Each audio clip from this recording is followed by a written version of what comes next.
ফুটবলের সব খবরাখবর সবার আগে পেতে এখনই সাবস্ক্রাইব করুন এবং বেল বাটনে প্রেস করুন। বারবার ছন্দ হারানো রিয়াল মাদ্রিদ এবার আরো বড় বিব্রতকর হারের স্বাদ পেল। ইউএফা চ্যাম্পিয়ন্স লিগে টানা 3 বারের চ্যাম্পিয়নরা নিজেদের মাঠেই উড়ে গেল সিএসকে মস্কোর কাছে। সান্তিয়াগো বার্নাবিউতে বুধবার রাতে জি গ্রুপের ম্যাচে রিয়াল মাদ্রিদকে 3-0 গোলে পরাজিত করেছে সিএসকে মস্কো। এই হারে লজ্জার রেকর্ড গড়ল রিয়াল।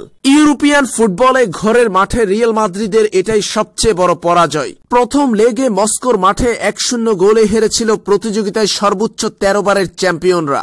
গত এক দশকে প্রথম দল হিসেবে চ্যাম্পিয়ন্স লিগে গ্রুপ পর্বে রিয়াল মাদ্রিদকে 2 লেগেই হারিয়েছে সিএসকে মস্কো।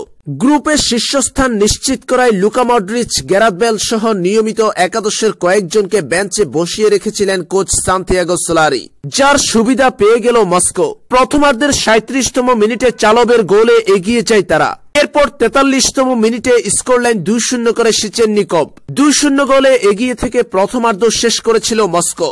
দ্বিতীয়ার্ধের 73তম মিনিটে নিজেদের স্কোরলাইন 3-0 করেছে সিগরিসন। তবে দুর্দান্ত জয়ের পরেও ইউরোপের সেরা এই মঞ্চ থেকে ছিটকে পড়েছে সিএসকে মস্কো। 6 ম্যাচে 4 জয়ে 12 পয়েন্ট নিয়ে গ্রুপ সেরা হয়ে নকআউট পর্ব নিশ্চিত করেছে রিয়াল মাদ্রিদ।